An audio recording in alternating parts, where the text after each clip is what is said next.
बस भी करो माँ, मैं बच्चा नहीं रहा, इतना बड़ा सा टीका लगा देती हो।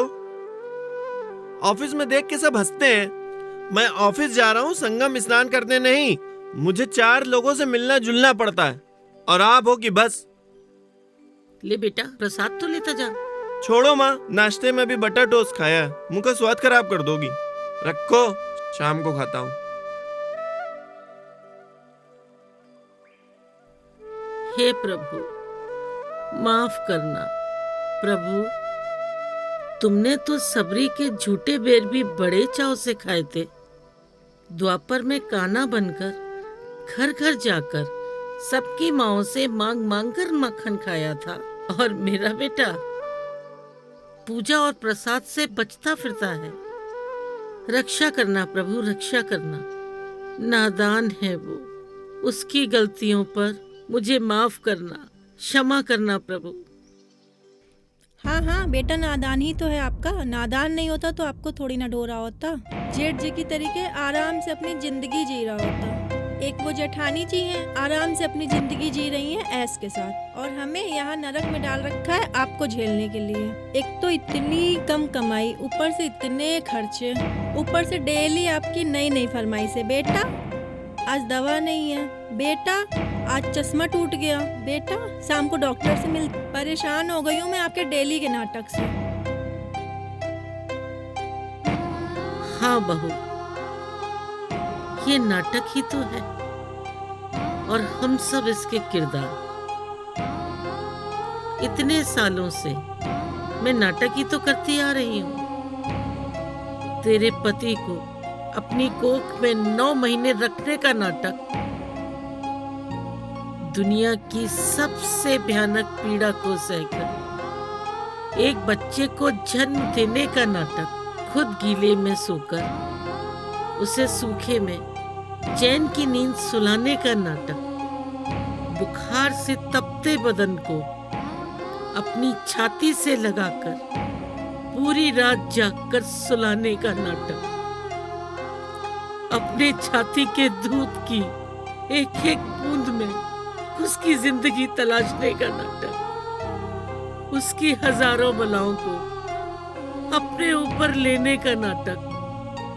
हाँ, ये नाटक एक माँ ही तो कर सकती है, और वो नाटक मैंने किया।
ओहो,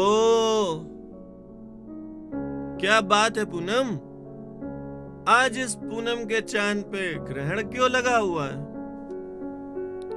ग्रहण तो तुम्हारी माँ ने ही लगा रखे हैं ना। चांदनी की उम्मीद इस घर में तो अब करो ही मत। मेरे ही कर्म फूटे थे जो तुम्हारे गले आ पड़ी। तुम पूरा दिन घर से बाहर रहो, काम करो, और मैं यहाँ नौकरों की तरीके तुम्हारी माँ की सेवा कर। तंग आ गई हूँ मैं डेली की नौटंकी से। मुझसे नहीं होगा अब ये सब कुछ। अरे धीरे बोलो, माँ बगल वाले कमरे में ही बैठी है, सुन लेगी। धीरे क्यों बोलूं? थोड़ा जहर लाके दे दो, खा लूं, हमेशा के लिए ही खामोश हो जाऊंगी। फिर आराम से माँ बेटे इस घर में रहना और राज करना। वो आराम से मंदिर में घंटी बजाएंगी और तुम उनके भजन करना। अरे बैठो और मेरी बात ध्यान से सुनो और धीरे बोलो। मैं माँ से बात कर रहा हूँ ना।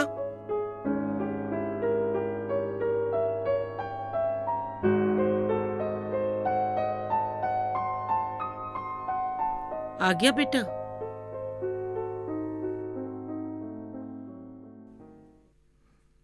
चार दिन बाद तेरे बाबूजी की बरसी है। जरा पंडित जी को बोल देना। और हाँ, मुझे कुछ सामान भी बाजार से मंगाना है।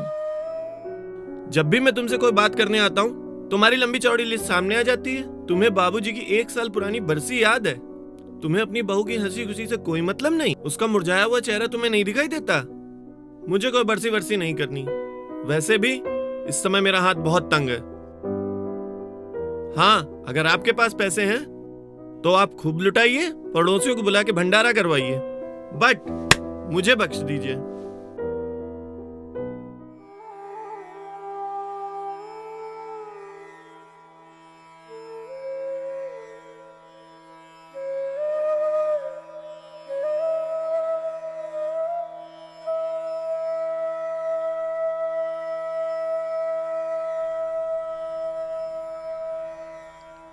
जानते हो,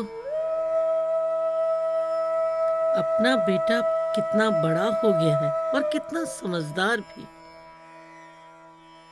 मुझे लगता है अब वो दिन दूर नहीं जब माँ बाप अपने जीते जी अपनी बरसी और अपना श्राद्ध करके इस दुनिया से जाएंगे। ये सारे संस्कार तो जैसे बीते दिनों की बातें हो गई हैं। ये बच्चे जो जीते जी अपने ना हुए, मर के क्या याद करेंगे? हम ही लोग पागल थे जो संबंधों को सीने से चिपकाए बस जिए जा रहे थे। बच्चों की एक मुस्कुराहट के लिए खुद को न्यौछावर कर देते थे। किसी चोट की पीड़ा को माँ बाप पहले ही समझ जाते थे। वाकई समय बहुत तेजी से बदल रहा है। हमने ही बदलने में देर कर दी। शायद हम कभी बदल भी ना पाए, और अब शायद इस जन्म तो हम नहीं बदल पाएंगे। अरे बेटा, जरा सुनना।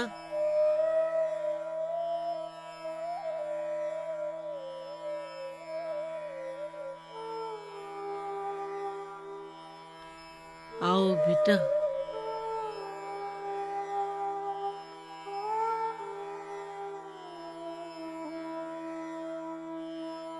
बेटा, मैं बहुत जल्द ही अब तुमको मुक्त कर दूंगी।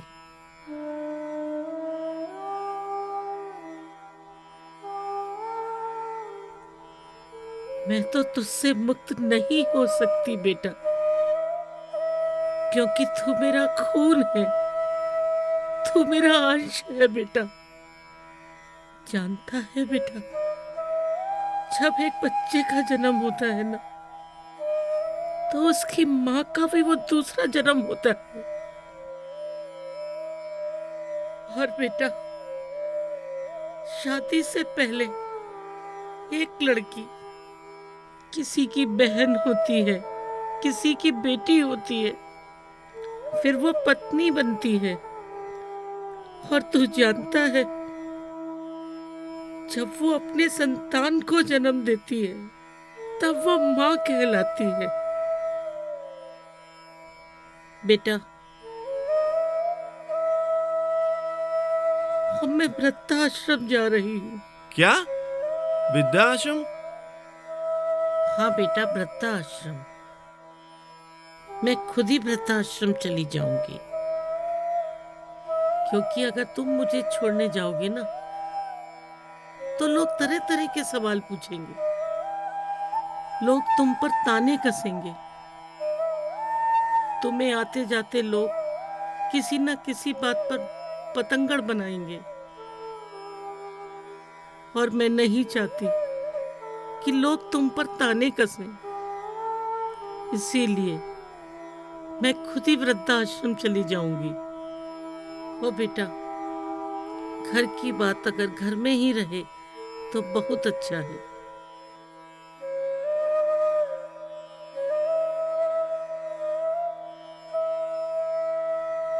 अब आपने सोच ही लिया है तो हम लोग क्या कर सकते हैं। वैसे हम लोग भी आपसे मिलने आया करेंगे। नहीं बेटा, जब यहाँ एक छत के नीचे रहकर हम नहीं मिल पाए तो वहां मिलने मुझसे क्या आओगे? मेरे लिए तो यहाँ भी ये दीवारें सूनी हैं और वहां भी दीवारें सूनी ही रहेंगी। बस यहाँ की दीवारों में तेरे बाबूजी की खुशबू बसी है। कोई बात नहीं बेटा, मैं तेरे बाबूजी की ये तस्वीर अपने साथ लिए जा रही हूँ। और हाँ, जो बाहर तस्वीर टंगी है वो भी उतार के इसी झोले में डाल दे।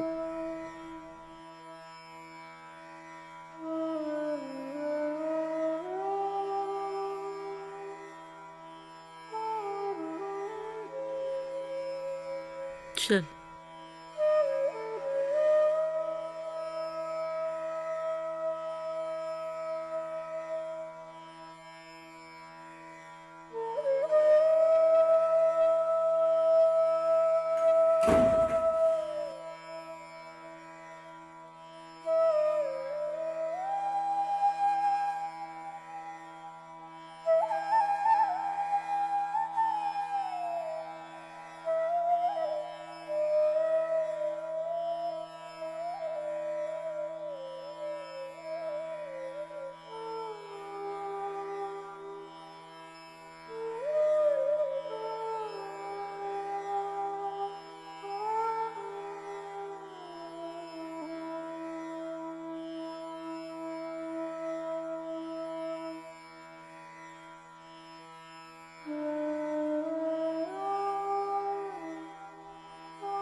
ना बेटा, कुछ नहीं, बस तेरा बचपन लेके जा रही हूँ।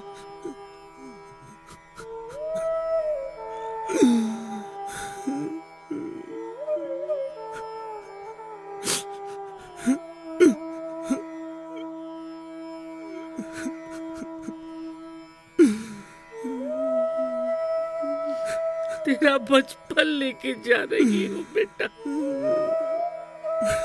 और कुछ नहीं लेके जा रही हूँ।